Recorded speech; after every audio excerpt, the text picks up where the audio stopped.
The following podcast is brought to you by the Johners Podcasting Network, found exclusively at WrestlingWithJohners.com.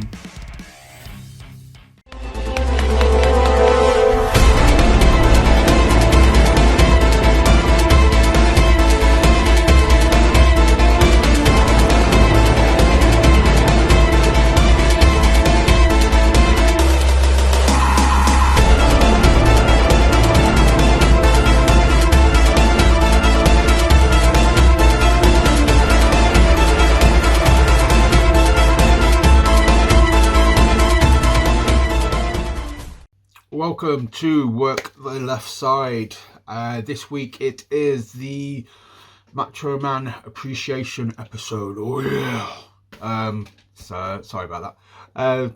Me and Mr. Palmer sit down and just discuss the madness that was Randy Savage, going back from like WrestleMania 3 to potentially one of the greatest matches in WrestleMania history. Reuniting with Elizabeth, his feud with Jake the Snake, his feud with Warrior, with Flair. It's just all good. So this was probably my favourite episode to record, purely because I didn't actually realise how much enthusiasm I had for the Macho Man. You'll see when you watch the episode. I can only apologise in advance. I just talk, and Paul Ryan's probably just sat there like, the fuck is this guy doing? Please bear with me during this episode. Enjoy it. If it inspires you to go off and watch some Macho Man promos, awesome.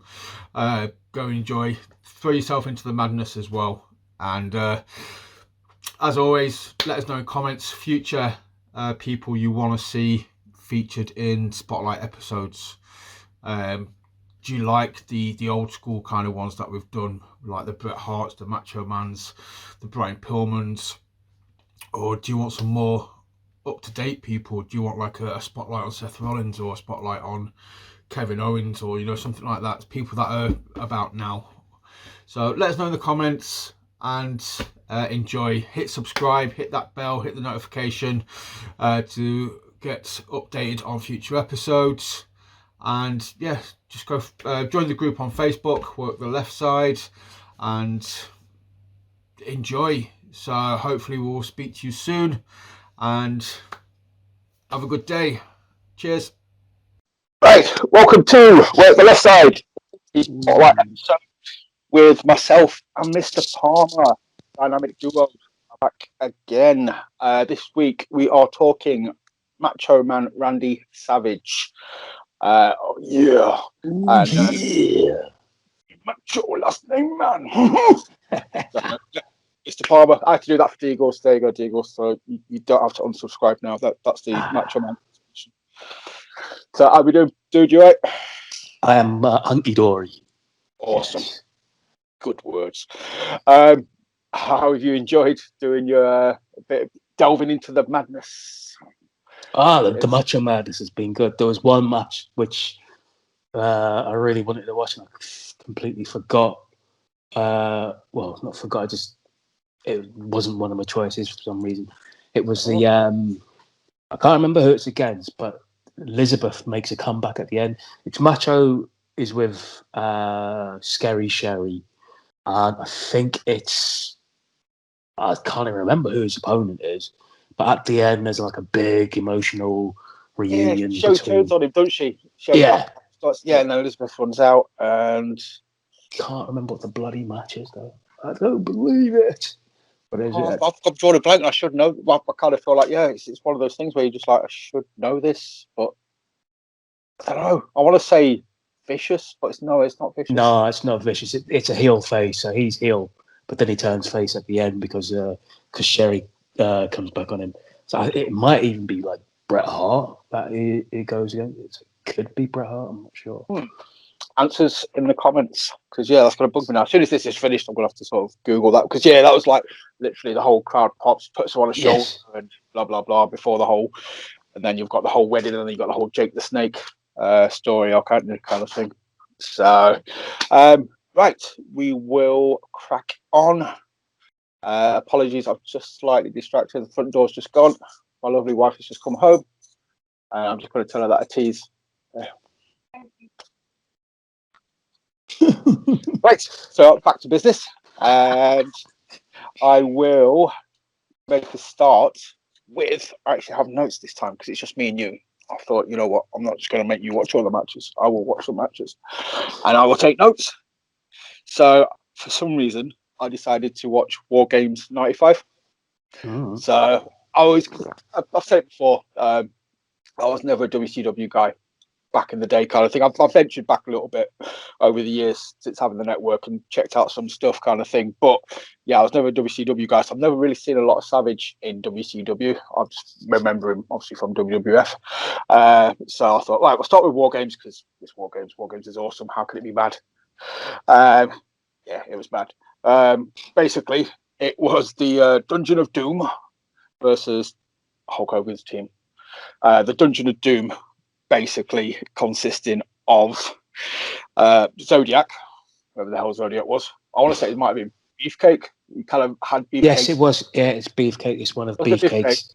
He's got like, he's known for having like 20 odd personas in his wrestling career, and that was one of them. Yeah, I recognise like the hair and the physique kind of thing. It was just, oh my god. Yes, you had Zodiac, Earthquake, who was going by the name Shark. Yeah, I don't understand Kamala, who was called Kamala. They let him keep his name.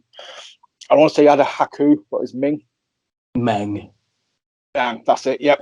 And they were led by Kevin Sullivan, which is just a guy I cannot take seriously. I just see him, and it just infuriates me. So yeah, that was the Dungeon of Doom against Macho Man, Sting, Luger, and Hogan. And this was old school War Games as well, where it was only submission to win. They had to submit to win, basically. So it all just started off, man. It was like, obviously Sting started, because you could pretty much see, like, you could call it who was going to go in based on like the cardio. So you knew Sting was going to start because he's the marathon man. He starts against Shark or Earthquake. Yeah, dude, it's Sting versus Earthquake. It kind of pretty much, you know what to expect. There is one spot though where Earthquake tries to jump from one ring to the other ring. It just kind of like lands on top of the ropes. It's just kind of like laid there across the ropes like that. And Sting just looks at him like, huh. So he just kind of just like punting him into his stomach. Ridiculous. And then yeah, you had Meng come in afterwards. Then it was Macho Man. And it was like, okay, yeah. So it picked up a bit then, obviously. Macho Man was just going nuts. The commentators were always kind of like, and I noticed this was because this was the first one that I watched. They mentioned this a lot in Savage matches. But basically, guys got no reverse. It's just basically, he goes. The dude never really plays on the defensive. He's just attack kind of thing. Either he's attacking or he's getting his ass kicked. You know what I mean? There's no sort of, he doesn't have a second gear. It's just fifth gear and he's gone. And this was very much like constantly walking around the rings doing something, never really took a breath. And yeah, I've watched it. I wouldn't suggest anybody else to watch it kind of thing. I love Savage. Heenan's on commentary. It's worth watching for Macho Man's involvement and Heenan on commentary, I would say. But yeah, it's no real. I'm starting off with the crapper ones, and I'm hopefully going to build up to the all-time classics and the ones that people fondly remember. So this is not just matches to tell you to go watch; it's matches to avoid. So avoid that one. War Games 95. With the stipulation being as well, if Team Hogan won, he then got to have a one-on-one match with Kevin Sullivan inside the cage. It's just like, who would want to see that? I know. I was just like, that in itself obviously spoiled the result. You knew that the Hogan team was going to win anyway. There was a cool bit in the middle though, where because apparently there's a bit of tension between them, and Luger goes to clothesline somebody, misses, and just conks Savage on the back of the head. Savage just pops up and starts smashing Luger. And it's like, oh no, Team Hogan have imploded. What are we gonna do? And then Hogan comes in and sorts it all out. But Yeah, don't bother watching it. To be fair, it's one of those ones. If you like war games, I suppose you've got to watch the good and the bad, and this would be the ugly. So, because Kevin Sullivan, what we got? So, I'm over to you, dude. Give me a good one. This is a really good one. It's like one of the first ones that I recorded off Sky on VHS. I did have the VHS along with a load of other VHS tapes about 10 years ago. Coliseum. No. Actually recorded in the machine, recording tab out. So, yeah, it's knocking about somewhere, or the ex-wife has ditched it somewhere. So it's WrestleMania 8 versus Flair, 1992. The lead up to this is that Flair and Perfect are going around saying that Miss Elizabeth used to go out with Ric Flair first. And they're showing the photos, the magazines. It's awesome. Early 90s photoshops, which actually looked really, really good because you can't actually tell that it's been photoshopped. So it's like there's a pull shot. Yeah. Side note, I had that magazine. This is one of my first ones. I was getting like flashbacks. I was like, I remember having that wrestling magazine, and I remember the article and like the photos. Yeah, because it's by like a pool where he sat down and she's kind of like laid out next to him, and there's a few other ones. Yes. I was like, yes, this is actually probably one of my earliest wrestling memories that I've just been reminded about. So yes, sorry, dude. I just had to mention that I'm just showing my age, I suppose, but yeah, I was that old. So and Flair and Perfect are saying, yeah, we've got a huge photo, big nude photo to show of Flair's, and she is all the way live. And woo, they're all wooing it up. Heenan's on commentary, and he says, yes. Where's Liz? All this kind of stuff, and we're gonna get to see Liz in all her glory when Savage loses. This, that, and the other. So because of this, as you said earlier, there's no reverse in Savage, and I think in all the matches that I've got, there's no reverse because he just starts off straight away. He's just Flair. I think Flair makes his way to the ring first of all, then Savage, and Savage is on Flair straight away, just all over him.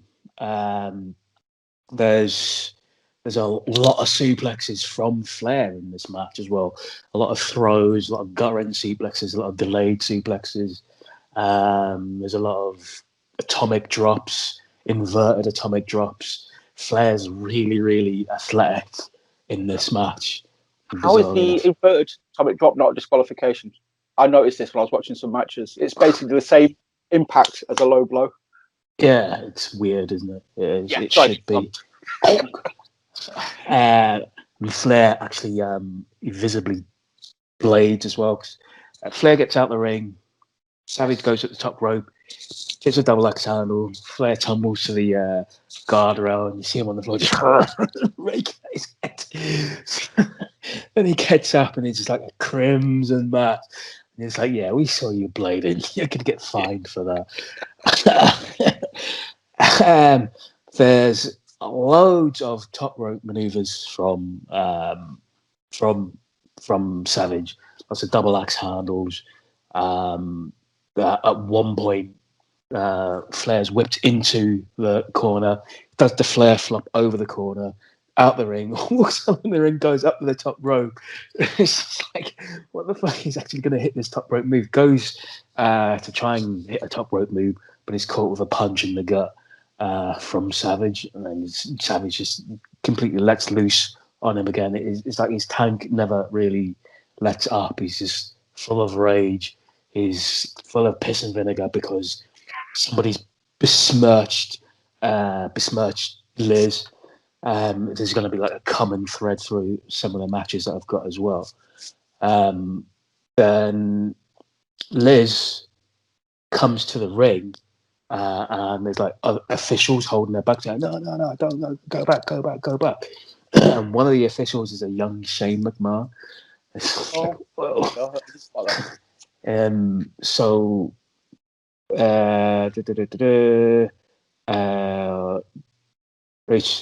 Flair, perfect. Tries to interfere, throws Flair some brass knucks, hits Savage in the face with brass knucks, knocks him out for a short while, only gets a 2 count.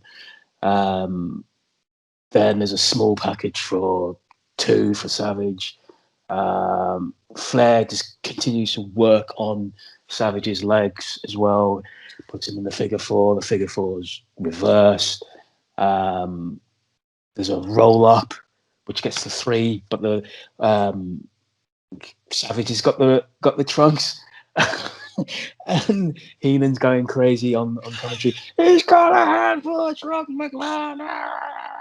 The match doesn't end. Well, the match ends there because Savage wins the title. But then Flair and Liz are getting into a shouting match. He kisses Liz, and then Savage just goes straight off. Oh, she slaps Flair. Then Savage goes after Flair. They're all fighting. Mr. Perfect starts beating on Savage on the floor. Meanwhile, Shane McMahon's holding flag, trying to shield Savage, and there's other Earl Hebner's twin brother Dave's there, and other officials. So it just breaks down into a big melee, and then Savage and Flair Flair and Perfect fuck off in the end. So that's that match. Yeah, I watched that one as well because I was just like, but then you get an awesome promo afterwards where you got Perfect and Flair in the locker room, storming in. It's like that sort of where Flair's still got blood, but his hair's spiked up, and he's just going nuts like that. The camera kind of thing. It's just like that. It's just awesome. But yeah, that's just an awesome match. It was another great Savage WrestleMania match kind of thing. It's not quite the Steamboat one, but for storyline and stuff, that was just it was for emotion and stuff. It's just, and it looked genuine as well. Like when Flair kissed Elizabeth, just the anger in Savage's face when he went across that ring and he just took him down. Apart from it's like, especially knowing what we know about, how jealous and possessive, overprotective. So part of it's like, oh crap, was that was that a bit of a work? Did Flair push the line a little bit too much, and did Randy legitimately lose the rag? Because it looked, that's how good it was. It looked, it made me question, like, that could have been like, really pissed off Savage going at Flair legitimately. But that was around the time as well, because I noticed there's a few matches that I watched around that time where the ring was like raised from the audience. So the audience was sat there and they were having to kind of like look up, to the ring and the people in there. You saw them when they was walking around kind of thing. There's like their feet came to about that height of the people sat in the front row. I was kind of like, that was really cool. I really liked that kind of, because it was the same at Wembley, I think, in 92 as well. So it was around that 92, 93 time period where they kind of did that. And it just looks really cool because it kind of, it elevated everything and it just made it look a lot better. I think. So that's what my take on that was. But yeah, man, that whole match thing was just, like you say, double axe handles off the top rope to the outside. I always kind of liked Flair and Perfect together as well. I always kind of thought they were just, Perfect wasn't in the ring, I think it worked really well. It's kind of like a right hand man to Flair. It was just, man, that was an awesome match. I definitely recommend anyone to watch that match. You would not be disappointed. I am, however, I said I was starting from bad and hopefully gradually getting better. I went for WrestleMania 6, which is obviously really only known as a one match mania. And this match might be a reason why it's only considered as a one match mania, because this was Savage and Sherry versus Dusty and Sapphire in a mixed gender tag team match. I think it's the first ever mixed gender tag match as well in WWE, WWF. It's obviously you got Dusty Rhodes, man, doing the American Dream gimmick, which I don't remember all that much of. I just kind of heard stories over the years that Dustin's taken the mick. Obviously, Dusty Rhodes was this hard, this badass NWA champion. He's like fucking around the territory. Eventually came to work for Vince, and Vince was just like, I'm just going to take the piss out of you, basically. And it was awful. Plonked him with Sapphire, who just looked out of place. And obviously you had Macho Man and Sherry as well. So two top athletes. Dusty Rhodes as well. And you had Sherry, who's obviously a pure lovely person, but didn't belong, in that match. She didn't look like she could work very well at all, and Sherry really struggled, to get anything out of her. So it was just wasn't again. It was just not a bad match, man. It had its moments. Obviously, Dusty's awesome. You got the bionic elbow. You got a little bit of a dance. Savage was healing it up. At this point, it was the Macho King. But again, it was just I can't even go into great detail about it because I just kind of I watched it and I thought, oh shit, I should have watched that. But yeah, I did. So that's another one to avoid. WrestleMania 6. So we'll give you another one. Let me just give you a good one. Let's see what we've got. And I've lost my notes. We have got this is one. Right, we mentioned earlier, obviously, anything to do with Elizabeth and the Macho Man always got the emotions going. The fans chewed it up, man. The fans loved Savage and Elizabeth. We have a match from Tuesday in Texas against Jake the Snake. Yes. Is it? Yeah. We can do this while you can tell me because I'm going to miss some stuff out.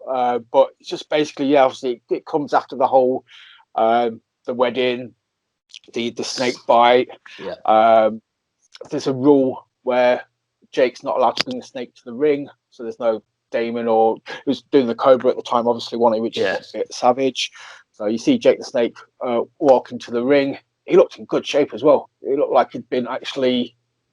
He actually had some muscle mass on him, kind of thing. His chest and his shoulders looked out. But yeah, he's walking to the ring, and then just out of nowhere, Savage just jumps in from behind and just starts again. No reverse kick. No reverse. Absolutely no reverse at him.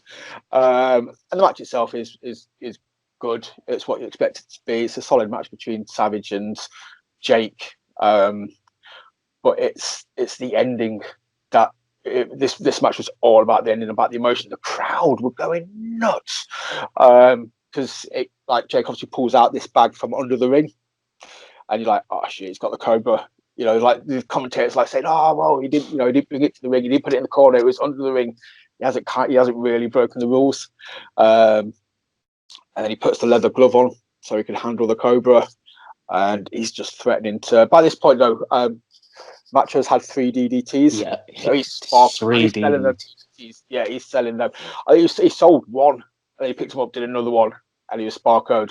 I think he just kind of picked him up and did one more, and that was it. Elizabeth comes running out again to save him. She's laying over the top of him, and Jake's just getting right in her face, and it's just psychological warfare, man. It's just he's just going at it, and the crowd are on the edge of their seat. And as soon as he puts that glove on, he's like, beg me not to do it, beg me, protect your man, save your man, kind of thing.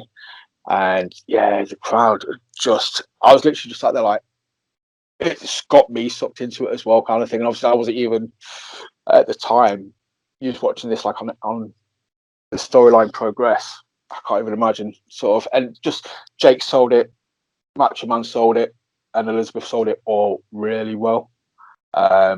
Just totally got me invested in it. So, but as you say, man, you've got it as well. So, what was your take on it? It was an excellent match for me. As you said, it led on from the snake bite angle from this episode of Superstars. Watching that episode, he had his arm bandaged. Jake goes for the bandage as well, rips at it, and you see the blood seep through the bandage.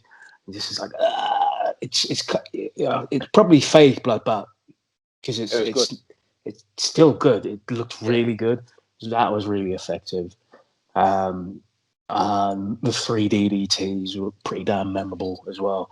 The commentary on it as well. Heenan and Gorilla Monsoon. I think it was Heenan and Gorilla Monsoon. I was just like, another DDT, oh, another one, oh, another one. It was just immense. So, yeah. Which that match that you got there leads me to my next match, which is the follow-up match. I think it's the third, possibly the end trilogy, which is from Saturday night's main event in a year later in 1992. So long-term storytelling. Long-term storytelling. It's a bit of a short match, but again, Savage is still pissed off. Obviously, he's pissed off because Jake Roberts is still tormenting him and Liz. He wants to protect Liz. He wants Jake out of their lives, stop terrorizing their lives and stuff. But Jake just will not leave him alone. So Jake comes to the ring in this match, and Savage immediately goes after him again. It's just no reverse. He's just straight on him, pulling at his face, raking at his nose. Jake's just like trying to get away from him, trying to run around the ring. Jake gets his arm, pulls him into the ring post, breaks his nose. Jake's nose is just like all messed up. Savage is just still raking at his nose, pulling at his face. Savage gets thrown out the ring. Savage gets thrown out the ring. Jake gets thrown out the ring. There's a DDT on the outside. Then there's a DDT on the inside, but Jake doesn't go for the pin. Jake just slithers into the corner. Well, actually, he hits the DDT. Jake's just like, climbs the middle rope and he's taunting the crowd. It's all about me. Then slithers into the ring, slithers into the corner of the ring, sits in the corner, does like how Raven sits in the corner. He's just calculating and he's just picking his spot. He's just sizing up Randy for another DDT. And commentary are just like, he's so devious, he's so cunning. They're really putting over how evil Jake Roberts is. So the whole of this match is just like it's like a lot of perfection between the two wrestlers and commentary as well. Sidebar, going back to the WrestleMania 8 match. Yeah. There's only two of all the commentary and the wrestlers and the ref. Only Ric Flair and Earl Hebner are still alive. Fuck. Shit! Going back to this match, so Jake decides to pick up Savage for a DDT. He gets dumped out the ring. Savage goes to the top rope, hits a top rope double axe handle, flings Jake back in the ring, hits the flying elbow, 1, 2, 3, gets the win. And then he tries to fucking destroy Jake with more elbows, and then goes for the ring bell, tries to hit a flying elbow with the ring bell. The officials take that away from him. And then Jake just slithers out the ring, just runs away on his nose. He's just like, all messed up. But then he's backstage. I think this is one that he's backstage behind the curtain saying, this isn't over. This isn't over yet. So, Nice. Mr. Sinister style. Man, that's just... like you said, the comment. That's what I found with a lot of these matches, where it's the commentators as well. Not to besmirch the guys that obviously do it now, kind of thing, but when you go back and watch these old sort of pay-per-views or these old shows and stuff, it just spotlights it for me. No pun intended. That how good the commentary was then, kind of thing, and like how it's changed now. I just don't think it's anywhere near as good now as it was then, kind of thing, for like storytelling, for getting things over. It seems to be like a lost art. It's sad, man, because it just makes it so much more better. Because it might be why we remember these guys so fondly. It's not just how great they were in the ring or the promos; it's the commentators getting the matches over. It's like with JR in the Attitude Era. That's why the Attitude Era matches probably seemed a hell of a lot better than some of them actually were, because of JR on commentary back in the day. Yeah. It's just, man, it's a weird one. Well, to sidebar your sidebar about Ernie Earl and Rick being alive from that match, I'm going to go with SummerSlam 92, was Savage versus Warrior. I think there's only Earl left alive from that match. Yeah. So, but yeah, again, man, it was. This is all credit to Savage. Besides Rick Rude, I think the only other person who has got a good match out of Warrior. This was a good match to watch. It was just, but again, it might have been because of the gargoyle going on around the outside from half. Because basically, obviously, Savage comes into it as champ. Warrior wants the title. They've been building up to it for months, and Perfect's been like weaseling, sort of saying that somebody's paid him to be in their corner. So there's like a whose corner's Perfect going to be in? So Warrior comes out, pegs it out, does his normal coked up 100-meter dash, and he was like, Perfect's not with him. He must be with Savage. And it's like, oh, what? So they're kind of like playing on that straight away. And then Savage comes out, music plays, he comes out, and he was like, oh, well, Perfect. Well, he told me he was going to be with somebody. Oh, maybe he's just going to come out later. Like, you snide little git. So they still like kind of played it out like one of these guys is a bad guy, but we don't know who it's going to be. And yeah, again, Savage is going full force as much as he can do against Warrior. Obviously, he ends up selling a lot for Warrior kind of thing. Warrior's just looking really strong in this match. The crowd's very much 50-50. Probably leaning more towards Warrior. Savage is speeding it up a little bit. Yeah, it's going on. And about halfway through the match, Flair and Perfect just kind of come strutting out to the ring, and standing like in the middle. And he was like, they haven't gone to anyone's corner. Whose side are they on? And this then just goes straight into the match. So you've got all the good stuff that's going on in the ring. Savage hits the rope. Perfect grabs his leg. And then he's like, Warrior sold out. Warrior sold his soul. Or Gorilla's basically like, no. And then I think it was a few moves later, they crack Warrior with a Perfect. Flair hits Warrior with a chair. I think like on the ropes. And like, no, it was Savage. It was a decoy. It's like, for God's sake, like who's the bad guy? Who we went to boo? They're both at the time. They're both awesome, kind of thing. I was a kid when I first watched this match, and I was, against my better judgment, at the time. I was a Warrior fan back then. It's obviously as I've got older, I've started to appreciate stuff. I'm a massive Savage fan now, and I despise Warrior. I just don't like. Obviously, it's a bit like the Jericho thing. I like the character when he was in the ring when I was a kid, entertaining as hell. He's just awesome.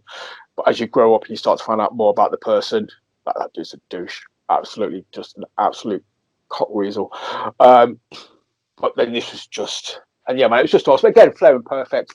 It just seemed to be just the whole Flair and Savage things always intertwined, whether Savage was fighting Flair or Flair was always around somewhere, just kind of like prodding him and just being this was SummerSlam 92, so it would have been after Mania.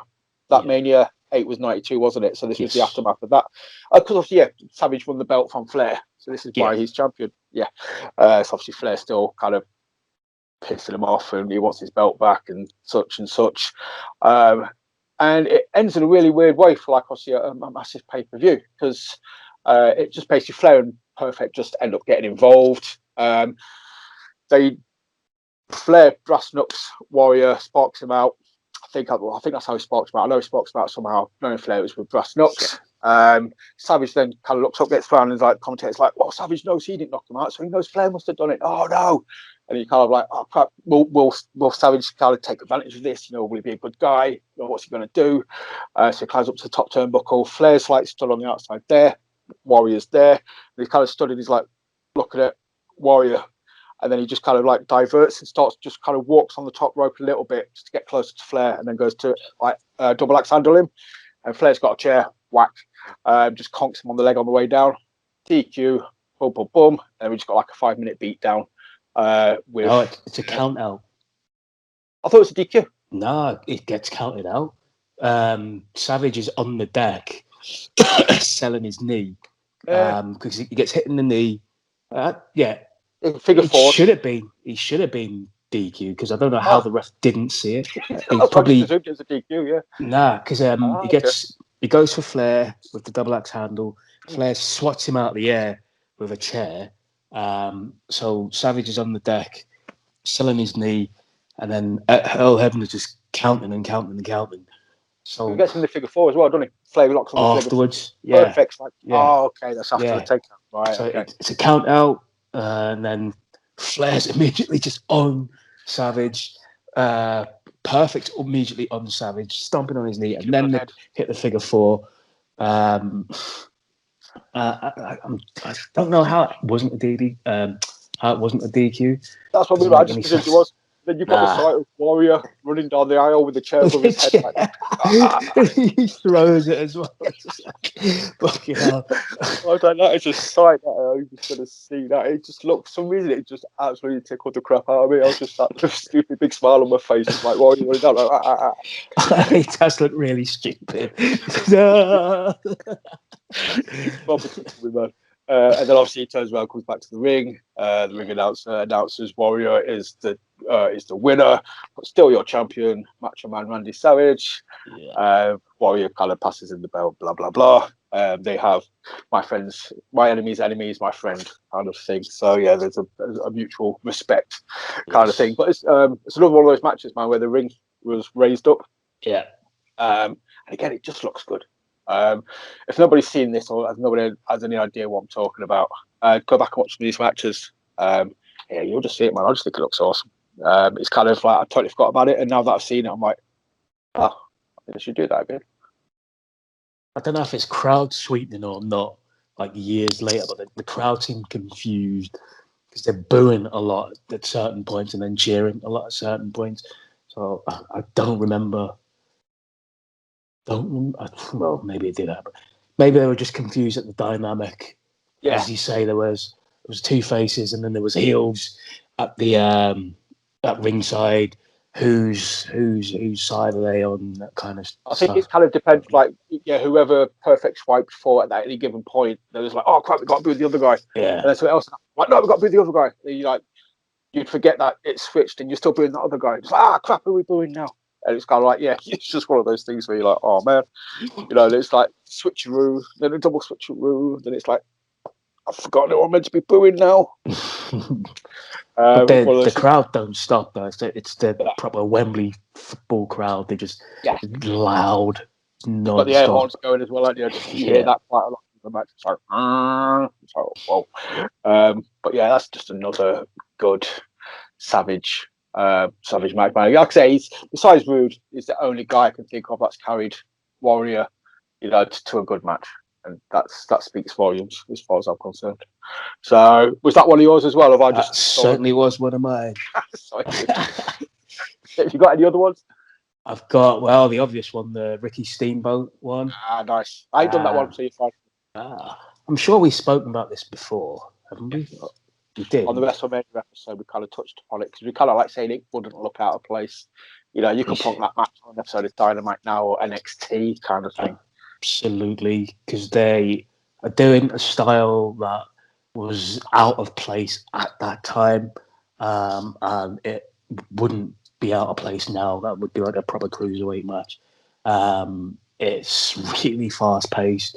These guys look old, but they're not old. If you're looking at it through like young eyes, then they seem old, but they're not. Ricky Steamboat's just hitting arm drags after arm drags. He's scooting through Savage's legs. There's drop kicks from, I'm sure there's like a drop kick from the top rope, some double axe handles. There's Savage hits a elbow drop on, hits an elbow on Ricky Steamboat's throat, which is some sort of callback to Ricky Steamboat having an injured larynx. So he's got George the Animal Steel out there with him. Miss Elizabeth's out there as well, and Savage is having none of none of it with Elizabeth. He's got her in his corner. He's making sure George Animal still is nowhere near her. As I say, in ring, the match is just really, really, really fast. There's a sequence where there's the kind of rolling each other up. It's not the typical roll up 1 2, roll up 1 2. It's a different 1 2 sequence of roll up moves, and it's just like what that I'm sure I've never seen in a match during that era before. You got the sunset flip. There's a sunset flip. There's a roll up. There's a cradle. There's another sort of flip over. It all gets two. It's just like a sequence of pinfall covers that only gets two, and it's just like it's slick. It's a good like maybe 90 seconds of it happening. Then there's it's Savage being beaten with a wrestling move. Basically, Savage tries to slam Ricky Steamboat. Ricky Steamboat counters it, rolls him up, slightly shifts his weight, and gets the 3. It's a slick, technical, high flying match which shouldn't be happening at that particular point in time, but did. And it's yes, WrestleMania 3 was 87. Yeah. Is like it's a 5-star match. There's no way it couldn't be a 5-star match, even with the ref bump that happens in it as well. It's like, oh, I have another king of ref bumps. I mean, it was. I know in some people's eyes it still is. It's definitely in the shout for top WrestleMania matches ever. I know there's been obviously a few since that have kind of come up for contention. Obviously, Michael's Taker. I think it's the one that kind of people. It's one or the other kind of thing. I think it's the Taker versus Michael's. I want to say the second one. I would say the second one as well. Yeah. Savage, Steamboat. They seem to be the two, go-to matches when somebody says best WrestleMania match kind of thing. As you say, man, it just wouldn't look. It was just the smoothness of it is. I mean, Steamboat's one of those guys that doesn't get enough love. Obviously, we're doing this on Savage. We know how great Savage is. We we appreciate Savage. But yeah, Steamboat's one of those kind of guys where I don't think he wasn't a yes man to Vince kind of thing. I kind of got from stories that I've heard or things that I've read. He just pretty much he did what he wanted to do, and that's why he kind of came and went from the Federation. And I think one time he's one of those guys where Steamboat should get a lot more love. He was that good of a babyface. He never went heel. He's the only person I can think of that's never worked as a heel. For that very reason, because he was just that over. WrestleMania 3, Steamboat, Savage, kind of ties me into. I'm going to take a break from the matches. I mentioned this to you before, and I kind of went down the rabbit hole of Macho Man promos on YouTube, and there's a load around this time where he was talking about this match, and he's also talking about Tito Santana, and I have no idea how Mean Gene kind of kept a straight face, when he's doing the promos. If you've ever seen any of these, there's like one where he comes out with like a sweeping brush and like a garbage bin. It's garbage. He comes out with a bin and a sweeping brush, and Mean Gene's just like, and he just throws the brush down, and he just goes off on a rant for like 5 minutes about how he's awesome, and in comparison, everybody else is garbage, and he's just there to sweep up kind of thing, and it's just like. Means just kind of stuck there looking at him like, huh? And there's obviously got the cream of the crop, rising to the top, the ultimate sort of Savage promo. He comes in with like a little glass of, cup of coffee kind of thing. And then there's the other one where he talks about cream. And he must have a load of stashed in his wrist. Just every time he just pulls one out and then just pulls another one out and he puts one in. Cream rises to the top.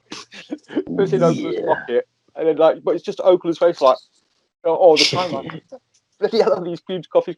And then, like, he's talking 5 minutes, like, for a second, then he just pulls it back out of his pocket and then stuffs it back in his wrist again. And it's just like, yeah, these promos were just unreal. Just the intensity, the I want to say you believed them. You know what I mean? Yeah. You believe the dude was just, which is partly what kind of got him signed when I kind of like looking. This is where he got his rep from, because he worked in Memphis. I think it was before signing for Vince. He had a big feud with Jerry Lawler, and in his last match, it was a loser leaves town before he turned up in WWF. And yeah, this was the whole persona of him. You know, the madness. You know, people believed that that's how he was, kind of thing. And I just think, yeah, he's one of those most authentic, genuine characters where you just like, they always sort of say like the best wrestlers are your own personality turned up to 11.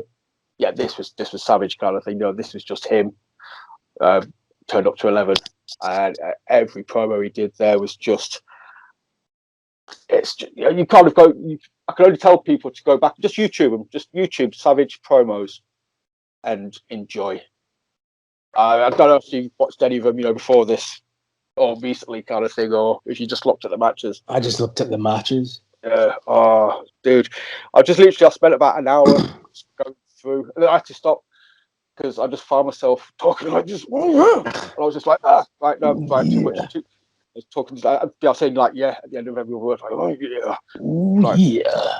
No, that's me. I'm done. Too many Savage promos. Right, let's crack back on with the matches. But this is again a WCW one this time, but a good WCW one. This was, I think, Savage is credited as being one of the guys that made DDP.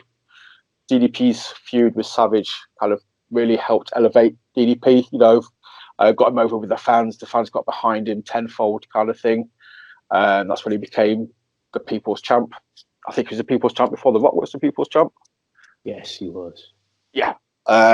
This was a Force Count Anywhere match at Halloween Havoc. I want to say it was 98. And DDP comes out, his ribs are all bandaged up. Obviously, he's attacked him on Nitro prior to this or something, but he's carrying like some rib damage. And they just go at it. It's just your typical Savage match. He's just going 100 miles an hour at DDP. DDP's fighting back. The crowd is so into it. It goes out of the ring, then it goes back into the ring. But it spends more time in the ring than what you expect. But the commentators address this, and they're kind of like, oh, you know, it's probably DDP's doing because of his damaged ribs. He kind of feels safer in the ring than he does out of it. So they play it really smart. It's kind of like, okay, this is good. Again, good commentary. Adding to the storyline, adding to the match. You got Dusty Rhodes on commentary with Bobby Heenan. I want to say Tenay. I'm not 100% certain on who the third person was. It probably was Tenay at the time. But yeah, Dusty Rhodes and Heenan on commentary. I was like, this is awesome. I mean, Dusty's just got one of those voices anyway that's just smooth. I was like, yeah, I'll listen to Dusty talk. And at one point they go out, they're fighting through the crowd. And with it being WCW, Halloween Havoc, there's like a whole set, you know, by the entranceway. You've got all these tombstones, and they start fighting in the tombstones. And Savage gets power driven into one of the tombstones, and Dusty just pipes up, "Now that's what you call a tombstone power driver," and he finds it hilarious. Dusty just cracks himself up. He's just laughing there for like a good couple of minutes. And it's just like, oh, bless you. But yeah, it's just, and then it goes back to the ring. Obviously, bigging up the diamond cutter. You know, it's the most impactful move in the business today. The diamond cutters, blah blah blah. DDP's got to be looking for it, and he goes for it. But Savage hooks the top rope. DDP just flat on his back, and it's just, yeah, man, it's just a good. I won't tell you how it ends because actually I don't think a lot of people will have seen this match, so I'm actually just going to say, go watch it. There were the bullet points of the match. There's a hell of a lot of good stuff in there to enjoy. But yeah, if you're anything like me and didn't watch much WCW, it's cool to see Savage in WCW because for me his career ended after the WWF. So this is all kind of new stuff for me, watching the WCW stuff. And it's not all good, but this is definitely one of the highlights, I would say. Though I did watch a Kevin Nash match after this, which I won't go into. I'll just say that I watched it. But yeah, this one, WCW Halloween Havoc versus DDP. Go give it a watch. Will do. Will do. I had an argument once with someone. They asked, "Is a tombstone pile driver a pile driver?" So it's in the name, you fucking prick. For fuck's sake. I was in. It's the top of the head impacts the, and it's between your legs. So I think that's like, yeah, right. Why would you want to get overly sort of, it's just really sort of like. It was somebody who'd like to argue a lot. Oh, so, really? Yes. Yeah. Yeah. Did you have to be on par? Sorry? You have to be on par. You have to be on par. Yeah. Oh, there we go. Banter. Yeah.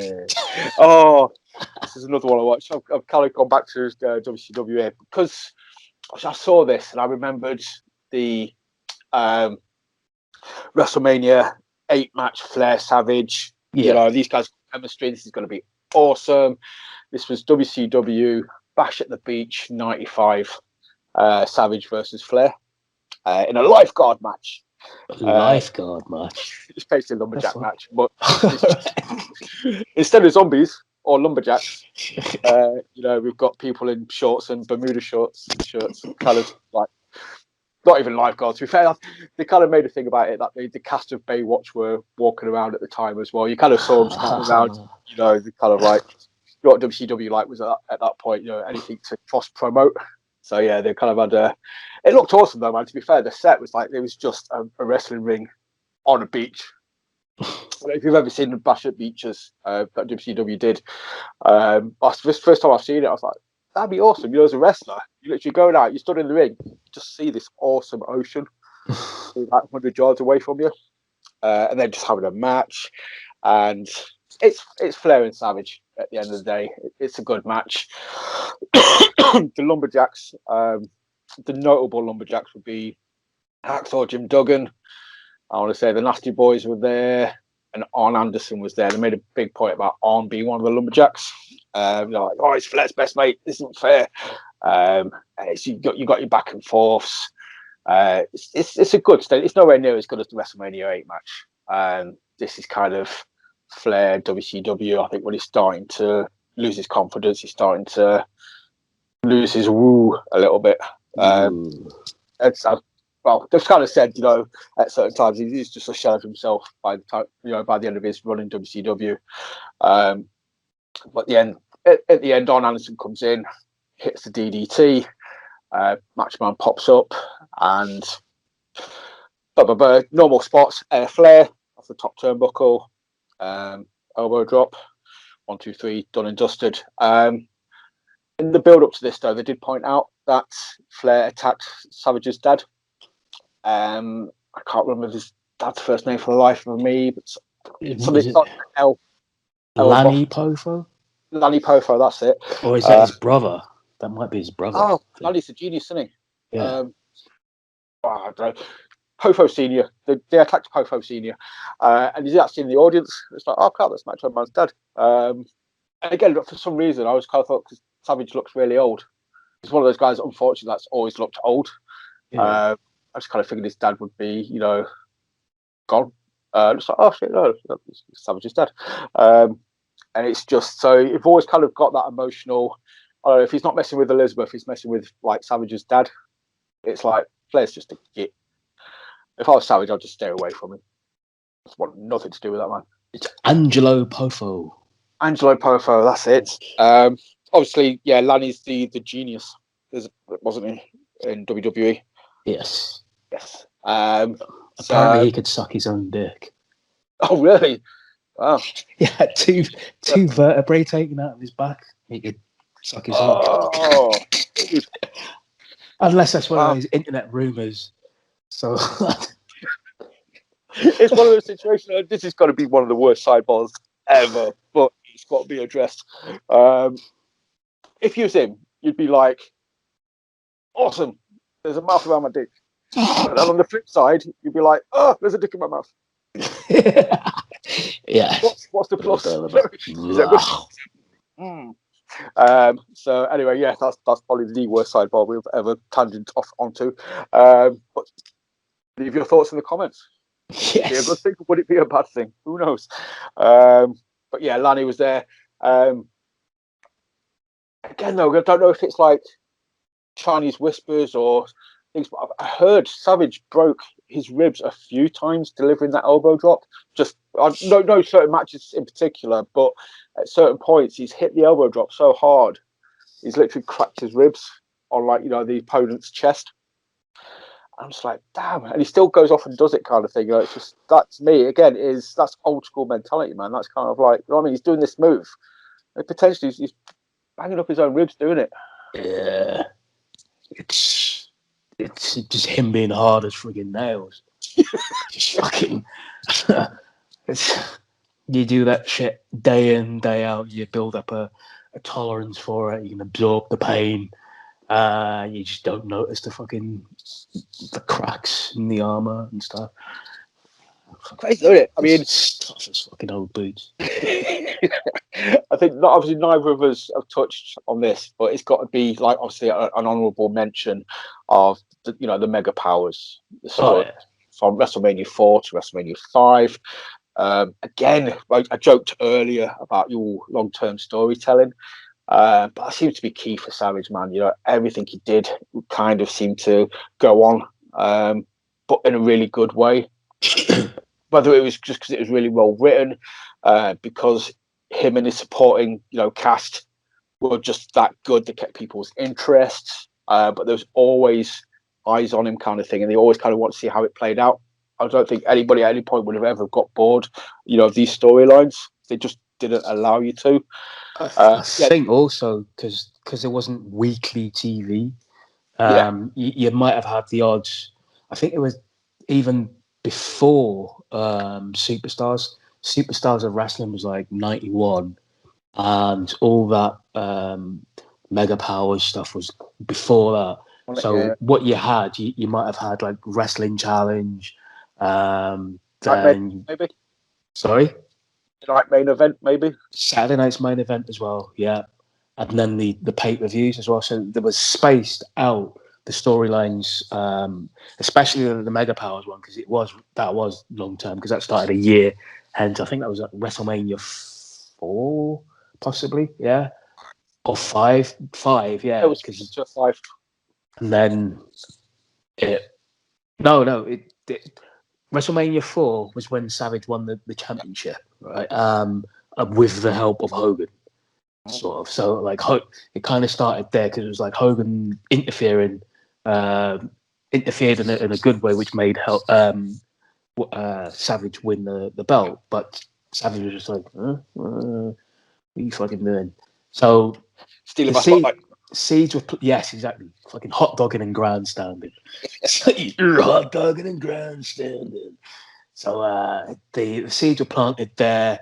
And then you've got the TV, which could have been Wrestling Challenge, and then Saturday's main event. Maybe a bizarre friggin' squash show.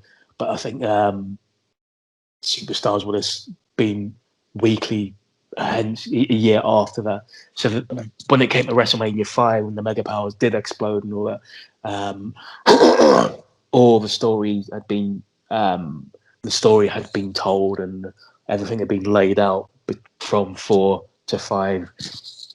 And it was compelling because there wasn't weekly TV shoved down your throat. I watched, one of the ones I did watch, I didn't talked about was, I want to say Survivor Series 88 or 89. It was the Survivor Series between WrestleMania 4 and WrestleMania 5, because the Mega Powers were enforced by this point. So I saw it in November, say Mania was in April. 5 months later, the Mega Powers were enforced. Macho Man was wearing yellow trunks and yellow boots. And this was the match that kind of planted the seeds for the destruction, basically. It started off with Survivor Series match. It was Savage, Hogan, Herc, and Coco Beware versus the Red Rooster, Akeem, Big Boss Man, and Ted DiBiase. And it just and Haku. Haku was in there as well. It must have been a 5-on-5. I can't remember who the fifth person was on Team Hogan, but everything's going on, blah blah blah blah blah blah blah. But it ends up with Hogan's handcuffed to the ropes, Slick's teasing him with the keys, Bossman's handcuffed him, Savage is getting beat down by Akeem and Bossman and Haku. DQ for Bossman and Akeem, they have to go, Haku's left. Haku, sorry. And by this point, Savage is just on his last legs. He's reaching for the tag, but Hogan's not there because he's handcuffed to the other side of the rope. And then Slick gets knocked out. Elizabeth picks his pocket, gets the key, unlocks Hogan, runs around, tags in, blah, blah, blah, blah, blah, blah. Everything's good. Mass celebration starts in the ring. Elizabeth comes running in. Hogan picks up Elizabeth. Yeah. Like that, blah, blah, blah. And then puts her down and she goes to see Savage. And literally, they must be like celebrating for a couple of minutes. And just, again, the look, it's just the authenticity of Savage sells this. Like, his eyes are just like they're celebrating, like holding their hands up, but he's not stopping looking at Hogan. And then he looks at the audience like, "Tell me, I just didn't see what I just think I saw." But yeah, his eyes, man, they just sell it. And that was obviously the downward spiral there. From there, where the paranoia would build up, or the jealousy, or again, stuff that we've come to find out that potentially was Randy's personal demons in real life. That's from stories that we've heard. Not to focus on the negatives and stuff, but the dude sounded like at some point, he had issues, especially with Elizabeth kind of thing. But probably knowing wrestlers as wrestlers are, the twats, I won't trust them around, my woman kind of thing. That was his logic. So, but yeah, that was, again, long-term storytelling though. You had the Mega Powers, then you had the Jake the Snake storyline, which went off for well over a year, I would presume. And then you had the Ric Flair one. Everything he was involved in, like obviously the whole when he had Martel as his manager, she corrupted him. He was off on the dark side, and then he got that beat down. Who I'm really hoping somebody comments and lets me know who he was fighting at this time. It might have even been Dusty Rhodes, because I'm thinking they were involved potentially in the feud with them at that point. So it could have been Dusty. He could have been the face he was fighting. And then obviously Sherry's beating him down. Elizabeth comes out. It's just it's another thing that gets me, man, when we're watching these old school pay-per-views is just the audience. As smart as we all are now, and obviously the internet and stuff like that, you go back, man, and you see this audience, they're buying into everything 100%. It is real. And you know what? Like, I miss that kind of thing, because I'm at that age where I still remember it like as a kid, but obviously as you get older, blah, blah, blah. But these are grown adults, man. These are adults that, the majority of 100%, obviously there's always going to be people who kind of figured it out. But these people, man, for the best part, they're just 100% involved. And I think Savage had the best storylines to get the audience, in like that. Definitely. But yeah, obviously Jake the Snake with the snake bite. Yeah, sorry, man. I just kind of went off on a bit of a tangent there because I'm just kind of appreciation. So, have you any other Savage moments? Where would you rank him, man, in your top 5? I'm going to start asking this on the appreciation on the Spotlight.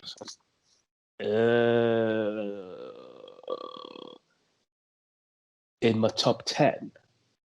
Oh, not top 5. No, just outside top 5. Just outside. Yeah. Well, he's in mine. I think at some point he's going on. I'm having the Mount Rushmore of tattoos of wrestlers tattooed onto my leg at some point. I've already got Austin on there. The Savage has already been sent off to be drawn up and sketched by my tattooist, so I will be getting the Savage tattoo at some point. Also, once I finish the Joker pieces. Yeah, man, he's top 5. Because I put this on Twitter yesterday. If you're scoring people's promo works and skill work out of 10, I think there's not Shit. You know what I mean? There's not many people who get a 10 across the board for in-ring and promos. I think Savage, man, he's got to be one of those guys that's got a 10 in both. I'd say so. I mean, for that reason, he now gets bumped up to my top 5. Yes. Instead of just outside. His promos were absolutely fire. They were on point. He could talk. He could wrestle as well. And he's a bona fide star, or was. So, yeah, there's no reason why he couldn't be in the top 5. So, This is my smug face. I don't show it very often, but it's in my smug face. But yeah, man, that's it. For me, he's a 10 on 10. So for that reason, that's always been my logic kind of thing. But it's not always the key thing. You know, sometimes people get into a top 5 because of a connection kind of thing. It's not always, you know, the 10 and the 10 kind of thing. But I think with Savage, it was just, yeah, it's flat across the board, man. You connected with him, you cared for him, he pulled on, you know, you got your emotions going. And he just, yeah, I don't think he had a weak link in his game. And for that reason, I just think he's got to go down as being, you know, one of the greatest of all time. Certainly, definitely one of the best of all time. Definitely. Good man. And that's my job here is done. I kind of feel like Judy, like I've just won a court case. Still trying to remember what that bloody match was. Oh, God. Randy Savage with Sherry versus blank. It's a really fucking good match as well. It might be like Dusty Rhodes. I thought it might be. Was it not Dusty? Definitely not. Be Dusty Rhodes. That's what I'm saying. They were having a feud at that time, weren't they? Because with the Sapphire match. It could very well have been. I'm thinking it may be El Matador Tito Santana as well. Oh, yeah. It's probably more likely to be Dusty Rhodes. But it's the ending that's really, really, really good. As I say, when Savage loses, Sherry goes off it, starts laying in boots, and then Sherry jumps the guardrail. Liz jumps the guardrail, gets Sherry off, throws her out the ring. Savage just recovers and it's like, oh, it's you. And they have an embrace. And then there's people crying in the front row. Yes. It's like, oh, that's what I mean. That whole thing at that point, man, that's what Savage did. That's what Elizabeth and Savage, like the whole, that's why the Flair angle worked so well as well. When he was like trying to besmirch Elizabeth, but it's like, how can you besmirch Elizabeth? How can you even threaten to show you like nudie pics of Elizabeth? She's like, she's a lady for God's sake. But yeah, it just all worked out so well. And I think that's just, again, looking back at it, potentially, we're not, because we've just watched the matches. The matches are still awesome. It's not like we're looking back on them with nostalgia kind of thing. We actually sit here and watch the matches before talking about them. It's like, actually, you know what? If they were shit, I'd say they were shit, but the storyline was great. But they're as good as we remember them for the best part. So yeah, that's the awesomeness of Savage. And I'm going to stop myself before I go off on a tangent again about how awesome he is, and find out that I've got some weird romance. So, Mr. Palmer, plug your socials, man. Where can we find you? I am on Twitter at Yardy316. I'm sometimes on Facebook when I'm not being banned. I have 10 days left of Facebook jail. So I'll be back. I'll be back. I'll be back. I'll be a skipper. I'll be back for breakfast. Make me a kipper. I'll be back for breakfast. I'm on IG as well, but I don't know what my IG handle is. So, I want to say Paranorm or something like that. Palmeroid. Palmeroid, that's it. Yes, that is it. Yes. Not hemorrhoid. Hemorrhoid. No, not hemorrhoid. I may be a pain in the ass to some people. No, never. Right, so we will bid you adieu. So thank you for giving us a listen, dude. Thank you so much as usual for joining me and listening to me ramble on a bit more than normal this time, because apparently I was really enthusiastic about this one. So thank you. Obviously join us on Facebook at Work the Left Side. Come join the group, share it. I think the poll's still going on for the next episode of the Underground, obviously the new retro pay-per-view show in town. Go vote for what you want to see. And these guys will be announcing when the next episode is coming. And you can follow me on Twitter, not at Work Left, because that's still suspended. Apparently, me and Ryan just get suspended or put in jail all the time. So he's a Facebook baddie, I'm the Twitter baddie. And you can find me at pencil_-tree on Twitter. And then, on Instagram, WTLS. And that's it. So we will say adios, namaste, and every other language I don't speak. So, see you later. Bye-bye.